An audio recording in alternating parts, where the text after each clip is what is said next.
continuamos entonces ahora con lo que es el tema 4.2, el cual se denomina implementación de casos de prueba de software.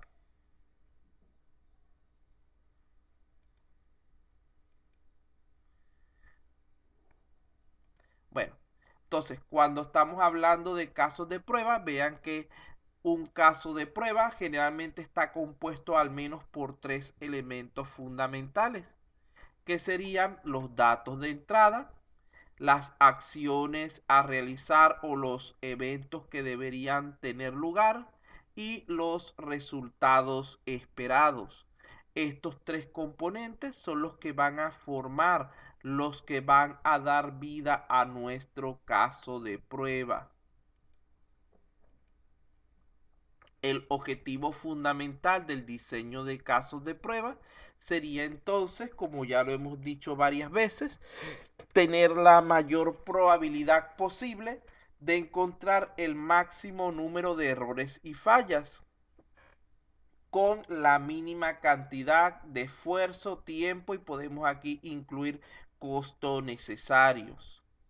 Entonces allí tendrían lo que es la parte de que es un caso de prueba. Disculpen, pequeñita interrupción. Bueno, continuamos entonces. Cuando hablamos del diseño de casos de prueba, aquí tenemos algunos ejemplos de técnicas que deberíamos utilizar. En primer lugar, hay que identificar las condiciones de prueba, es decir, los elementos que vamos nosotros a utilizar dentro de nuestro proceso de evaluación. Una vez que tenemos dichas condiciones correctamente definidas, procederíamos a lo que es el diseño de la prueba y a especificar los diversos casos de prueba. Vean que la prueba, digamos que sería, vamos a ver si aquí puedo minimizar. Bueno, la prueba sería como ese conjunto de pasos genéricos que vamos a utilizar. Y el caso de prueba es una prueba a la cual aplicamos un conjunto de datos específicos. Entonces deben estar pendientes de eso. Por eso es que se habla del diseño de la prueba y la especificación de los casos de prueba. Por ejemplo, podría ser nuestra prueba, por decir algo, evaluar la presión de un equipo. Establecemos todas las paso a paso lo que vamos a hacer. Paso 1, paso 2, paso 3, paso 4, paso 5. Eso sería nuestro diseño de la prueba. Y luego hacemos el caso o los casos de prueba correspondientes, en el cual indicaríamos entonces lo que serían los datos de entrada que vamos a utilizar. Datos de entrada. Cada conjunto de datos de entradas debe poseer a su vez una salida establecida. Ese conjunto formado por esos tres elementos, es decir, los datos de entrada, el proceso y la salida, es lo que nos va a conformar un caso de prueba. Luego de allí usamos los mismos datos de entrada para a través de los mismos pero los mismos procesos, los mismos pasos del proceso, para a través de otro conjunto de datos de entrada poder generar un segundo caso que nos va a dar probablemente una salida diferente. Y así sucesivamente, cada conjunto de entradas y salidas que se trabajen sobre un mismo proceso de prueba nos va a generar un nuevo caso diferente. Luego de aquí especificaríamos lo que sería procedimiento de prueba, que sería esos pasos que hablamos en la parte del diseño. y finalmente elaboramos nuestra documentación. Recuerden que en modelos tradicionales la documentación tenía que ser formal estrictamente, pero cuando hablamos de modelos ágiles, la documentación es bastante más informal, ya que siempre va a ser necesario el diseñar casos de prueba, independientemente o no del tipo de modelo o de metodología que usemos. Además de esto, siempre va a ser conveniente el almacenar, el registrar, el documentar nuestras pruebas para así, además de que nos sirva de evidencia del trabajo realizado, nos permita su aprovechamiento a través del análisis, tanto a la situación presente como a la situación futura que podría estar relacionada. Aquí tenemos una información adicional que no les había colocado antes. Existen diversas técnicas para diseñar casos de prueba.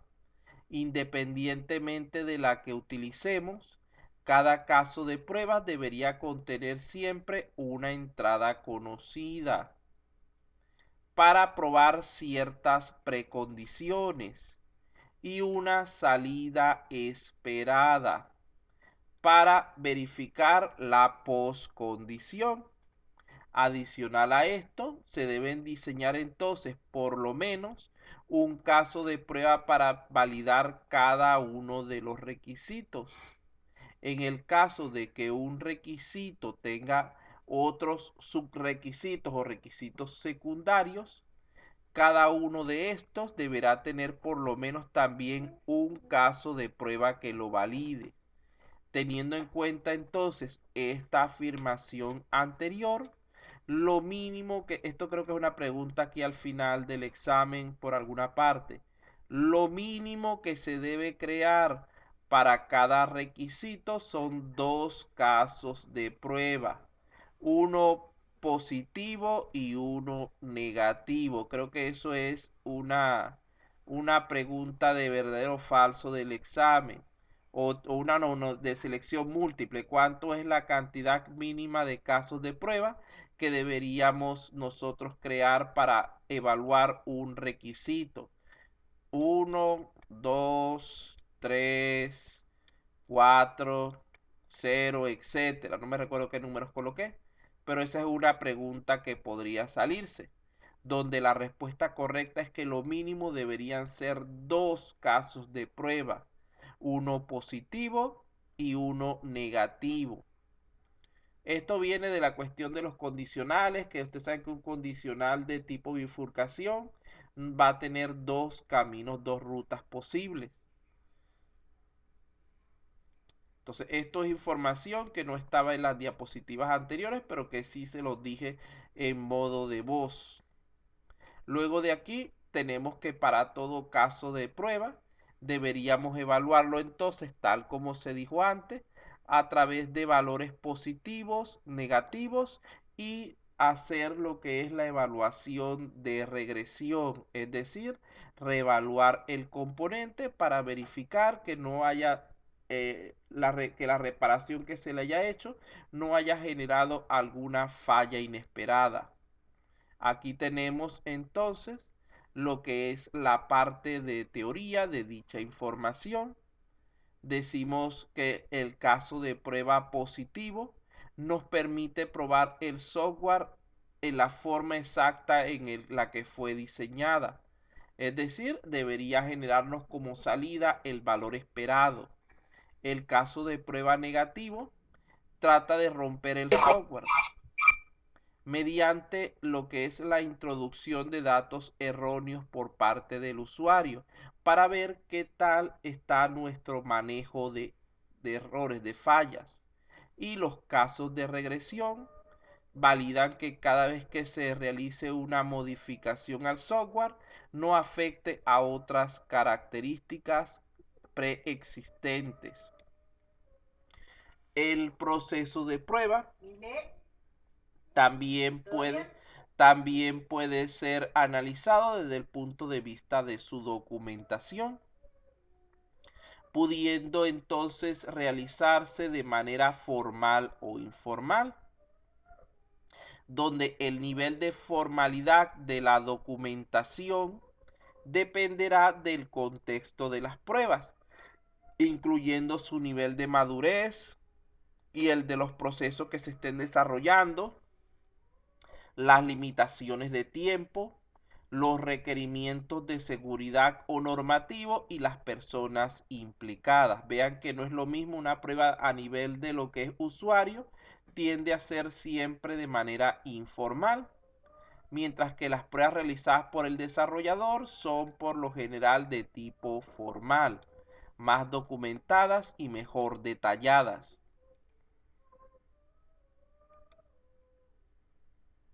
Ajá, vamos aquí ahora a pedirle a otro voluntario que pueda leer.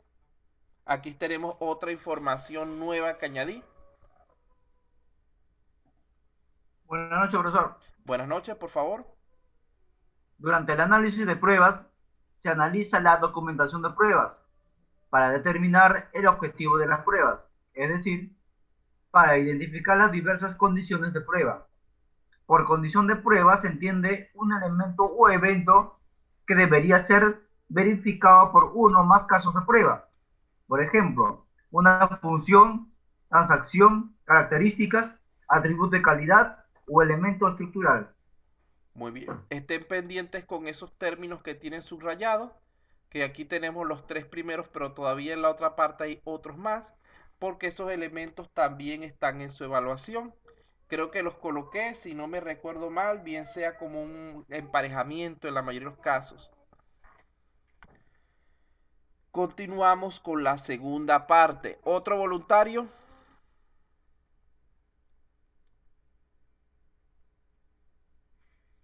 Bueno, si no hay voluntario, el señor Inga tendrá audio. Buenas noches, profesor. Buenas noches. Durante el diseño de pruebas, se crean y especifican los casos de prueba y los datos de prueba. Un caso de prueba consta de una serie de valores de entrada, precondiciones de ejecución, resultados esperados y condiciones de ejecución, cuyo desarrollo tiene por objeto cubrir uno o varios objetivos de pruebas o por condiciones de pruebas específicas. Muy bien. Entonces, como pueden ver, allí tenemos al menos dos conceptos más, que sería el de caso de pruebas. Y tenemos también que se nombra nuevamente el diseño de pruebas. Vamos al siguiente fragmento. Luz Romero Zurita. ¿Alguien por ahí se le olvidó cambiar el nombre?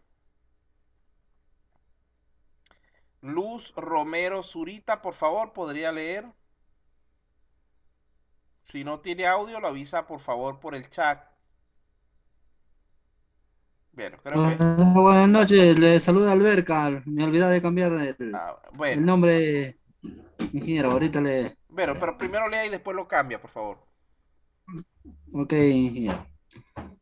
Los resultados esperados deben presentarse como parte de la especificación de un caso de prueba y deben incluir los valores de salida, las modificaciones a los datos y sentencias, además de cualquier otra consecuencia de la prueba, si no se ha definido a los resultados esperados, se podría interpretar como correcto un resultado plausible pero erróneo. Muy bien. Entonces vean que aquí se nos dice que nosotros deberíamos definir previamente los resultados esperados, ya que si no lo hacemos no vamos a tener un punto de comparación para nuestras evaluaciones. Es importante tener en cuenta que estos resultados esperados no vienen del sistema que estamos construyendo, no vienen del software que estamos generando, vienen de los procesos en base a los cuales nosotros creamos el software, es decir, de aquellos elementos del negocio que estamos tratando de automatizar. ¿Por qué? Nosotros no podemos evaluar algo en base a sí mismo, sino que tiene que ser en base a un elemento externo a él. Nuestro caso generalmente lo denominamos como métrica. Imagínense que yo les fuera a hacer una evaluación a ustedes y les preguntara o les solicitara que me indicaran qué preguntas estudiaron exactamente y en base a ello les colocara eso en la evaluación justamente. O les indicara aquí está la pregunta, den la respuesta y ustedes mismos se encarguen de evaluarse. Esto no es adecuado para la evaluación de ningún tipo de proceso.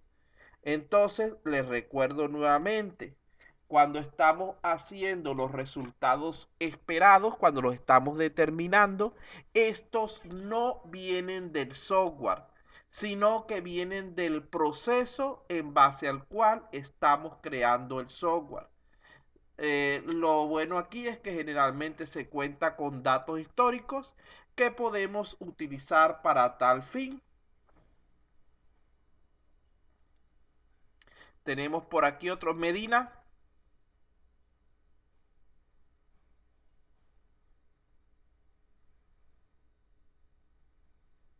En cuanto terminemos con el 4.2 que ya está terminando, tomamos un descanso y volvemos 5 minutos después para la segunda mitad. Pero ya necesito que por favor haya voluntarios para leer estas últimas diapositivas del 4.3. Medina, por Profesor, buenas favor, noches. primero. Ajá. Idealmente, la ejecución de la prueba se desarrolla, implementada, priorizan y organizan los casos de prueba. En la especificación del procedimiento de prueba, el procedimiento de prueba especifica la secuencia de acciones necesarias para ejecutar una prueba. Si las pruebas se ejecutan utilizando una herramienta automatizada de ejecución de pruebas, la secuencia de acción se especifica en un guión de prueba. Entonces allí tenemos unos elementos que es un guión de prueba, que es simplemente, digamos que una construcción que hacemos para aplicar una prueba de manera automatizada. Para ver, queda otro señor Obando, aprovechando que quería leer que es el que siempre anda de voluntario. Buenas noches, profesor. Buenas noches, ya se le extrañaba que no se había ofrecido voluntario hasta el momento. Ya. Los distintos procedimientos de pruebas y guiones de pruebas automatizados conforman más tarde un calendario de pruebas que establece el orden en el que deben ejecutarse las distintas evaluaciones. El calendario de ejecución de pruebas tendrá en cuenta factores como las pruebas de regresión, la priorización y las dependencias técnicas y lógicas. Muy bien, gracias. Entonces allí tenemos otro nuevo elemento más, que serían los calendarios de prueba, que es simplemente el llevar un registro de cuándo vamos a realizar las diferentes evaluaciones y quién va a hacerlas, dónde. Eso sería nuestro calendario de pruebas. Vean que nosotros también podemos combinar diversos casos de prueba, bien sea para formar juegos de pruebas, que son aquellos donde se realizan varias pruebas diferentes, ¿cómo es? Se realizan varias pruebas diferentes a un mismo objeto para poder verificarlo a mayor profundidad. Y tendríamos los escenarios de pruebas, que están ligados los términos. Déjenme corregir aquí. Vean, ¿cómo se llama? En el juego de pruebas son varias pruebas referidas a un mismo objeto. Es decir, tengo la prueba 1, la prueba 2 y la prueba 3. Y las ejecuto sobre un mismo objeto 1. Vamos a llamarlo así. Cuando hablamos de escenarios de prueba es lo contrario.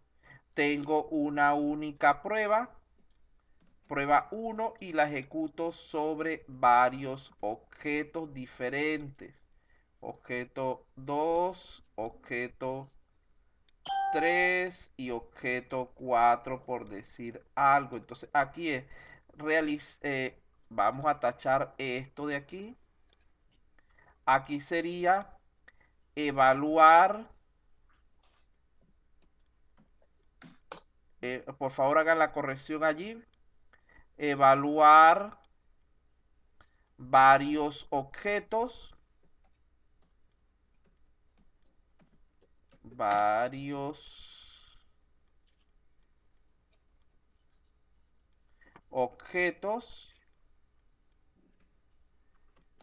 Con la misma prueba.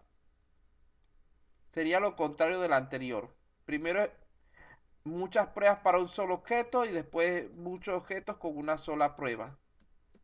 Por favor, hagan esa corrección que cuando hice copiar y pegar se me olvidó modificarlo. Misma. Para que esto fue algo que añadí el día de hoy, este pedacito, y entonces PRB con la misma prueba. ¿Entienden la corrección que les estoy pidiendo, por favor, que hagan? Sí, profesor. Sí, profesor. Bueno, vean aquí en el caso de esto, ellas tienen en común que ambas requieren definir un procedimiento de pruebas, es decir, una manera para poder realizar dichas evaluaciones. Vean que tenemos aquí que en cuanto a la combinación de casos de prueba se pueden combinar en juegos de prueba. Esto es lo mismo. Ajá, esto que está aquí es lo mismo. Vamos a saltármelo.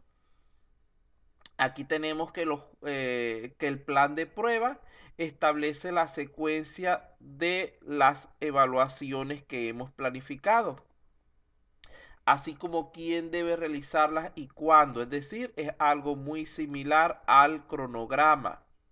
Se deben considerar, que es lo adicional en este caso, las restricciones, las prioridades, la disponibilidad. Este es más completo, es como el cronograma, pero más completo.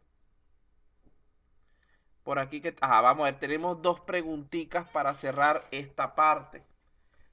Si esta pregunta inclusive creo que la dejé tal como está en el examen.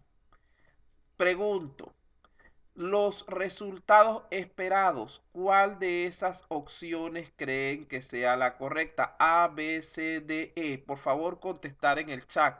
Vamos a ver si podemos reunir aunque sea unas 4 o 5 respuestas. Escojan una opción A, B, C, D, E.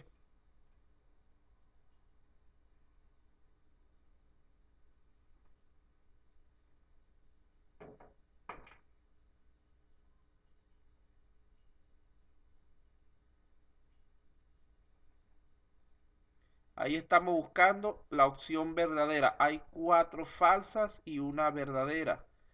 2 votos. Quiero 2 votos más por lo menos. 3 votos. Uno más. 3 votos. ¿Para ver cuántos tengo? 1, 2, 3, 4. Muy bien. ¿Se recuerdan que eso lo hablamos la última vez o ya pasaron la diapositiva? Los resultados esperados no se usan solamente en pruebas de sistema o en pruebas de componentes. Eso es falso. Se utilizan en todo tipo de pruebas. No se especifican al final de la prueba. Hay que tenerlos antes. Y tampoco se derivan del código del software, tal como acabamos de explicar hace un momento, sino que hay que especificarlos de antemano. Entonces, aquí tenemos la siguiente pregunta. Vamos entonces a contestar esta y nos vamos al descanso. Déjenme dejarles para poder ver cuáles son sus respuestas. Ya empiecen a contestar en este punto. ¿Cuál declaración de las que tienen allí ahora es falsa? Ya no es verdadera, sino una respuesta falsa. Los, ¿qué? Los resultados esperados se definen en base al comportamiento del software, se derivan de una especificación, no del código del sistema. No, no hay opción W. Yo que puse W o el montón de veces para ver dónde empiezan sus nuevas respuestas. Incluyen salidas a una pantalla, cambios de archivos y base de datos. Deben ser predichos antes de realizar la prueba y pueden incluir las limitaciones de tiempo. Muy bien. Veo que ya pasaron a la siguiente diapositiva, ya vieron la respuesta. La respuesta correcta es que la opción falsa es que se definen del comportamiento del software. Los resultados esperados no vienen del software, vienen del proceso que generó el software, del proceso que estamos tratando de automatizar. Aquí tenemos algunas recomendaciones, pero vamos a dar un breve descanso y luego venimos con estas recomendaciones.